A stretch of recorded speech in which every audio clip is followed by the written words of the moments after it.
Hello and welcome to Lesson 4, Cask of Amontillado. This is the Cask of Amontillado by Edgar Allan Poe. We're reading a simplified version of this classic short story that is slightly different than the original full-length version. Because of this, if you attempt to look up answers online, I will know, so please don't plagiarize. The short story is available to you on the course page in the resources folder. Fortunato had hurt me 1,000 times, and I had suffered quietly. But then I learned that he had laughed at my proud name, Montresor, the name of an old and honored family. I promised myself that I would make him pay for this, that I would have revenge. You must not suppose, however, that I spoke of this to anyone. I would make him pay, yes, but I would act only with the greatest care. I must not suffer as a result of taking my revenge. A wrong is not made right in that manner. And also, the wrong would not be made right unless Fortunato knew that he was paying and knew who was forcing him to pay. I gave Fortunato no cause to doubt me. I continued to smile in his face, and he did not understand that I was now smiling at the thought of what I planned for him, at the thought of my revenge. Fortunato was a strong man, a man to be feared. But he had one great weakness. He liked to drink good wine, and indeed he drank much of it. So he knew a lot about fine wines, and proudly believed that he was a trained judge of them. I, too, knew old wines well, and I bought the best I could find, and wine, I thought, wine would give me my revenge. It was almost dark one evening in the spring when I met Fortunato in the street, alone. He spoke to me more warmly than was usual, for already he had drunk more wine than was good for him. I acted pleased to see him, and I shook his hand, as if he had been my closest friend. "Fortunato, how are you?" "Montresor, good evening, my friend." "My dear Fortunato, I am indeed glad I have met you. I was just thinking of you, for I have been tasting my new wine. I have bought a full cask of a fine wine, which they tell me is Amontillado, but Amontillado? Quite impossible. I know, it does not seem possible. As I could not find you, I was just going to talk to Lucrezi. If anyone understands wine, it is Lucrezi. He will tell me." "Lucrezi? He does not know one wine from another." "But they say he knows as much about wines as you know." "Oh, come, let's go." "Go where?" "To your vaults, to taste the wine." "No, my friend, no. I can see you are not well." "And the vaults are cold and wet." "I do not care. Let us go. I'm well enough. The cold is nothing." "Amontillado, someone is playing games with you. And Lucrezi? Ha! Lucrezi knows nothing about wines, nothing at all." As he spoke, Fortunato took my arm, and I allowed him to hurry me to my great stone palace, where my family, the Montresors, had lived for centuries. There was no one at home. I had told the servants that they must not leave the palace, as I would not return until the following morning, and they must care for the place. This, I knew, was enough to make it certain that they would all leave soon as my back was turned. I took down from their places on the wall 2 brightly burning lights. I gave one of these to Fortunato and led him to a wide doorway. There we could see the stone steps going down into the darkness. Asking him to be careful as he followed, I went down before him, down under the ground, deep under the old walls of my palace.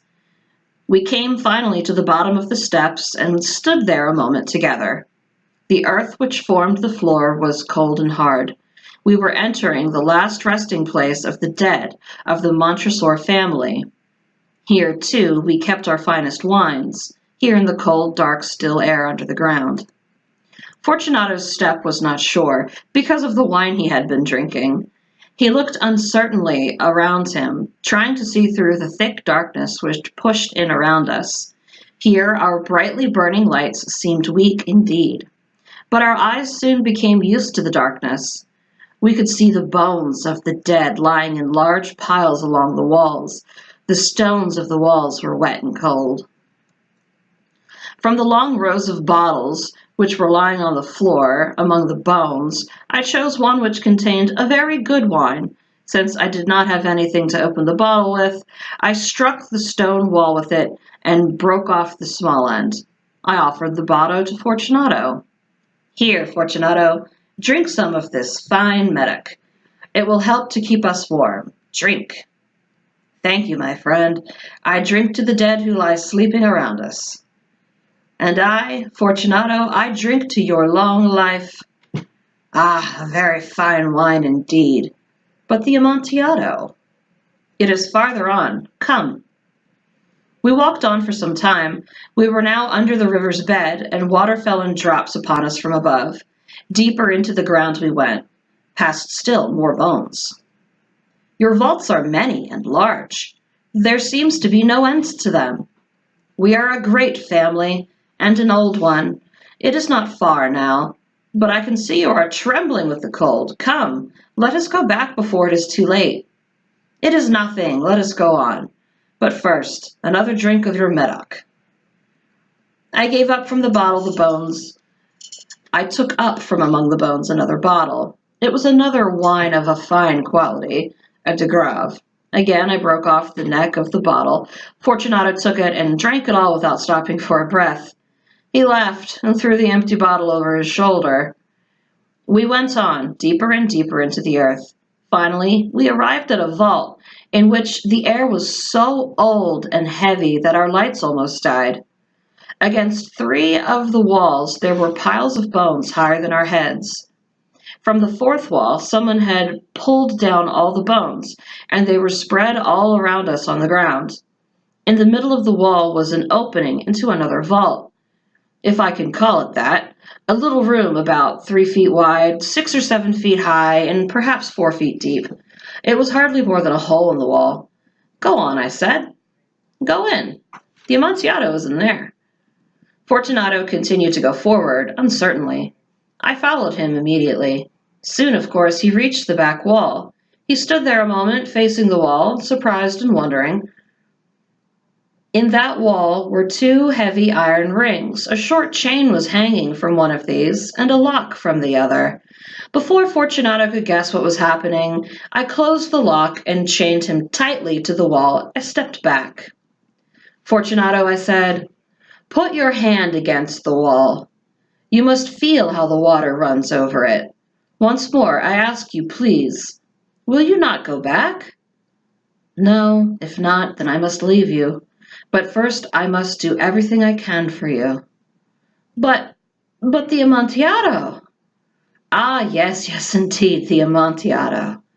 As I spoke these words, I began to search among the bones, throwing them to one side. I found the stones, which earlier I had taken down from the wall. Quickly I began to build the wall again, covering the hole where Fortunato stood trembling. Montresor, what are you doing? I continued working. I could hear him pulling at the chain, shaking it wildly. Only a few stones remained to put in their place. Montresor, this is a very good joke indeed. Many times we will laugh about it, as we drink our wine together. Of course, as we drink the Amontillado. But is it not late? Should we not be going back? They will be expecting us. Let us go. Yes. Let us go. As I said this, I lifted the last stone from the ground.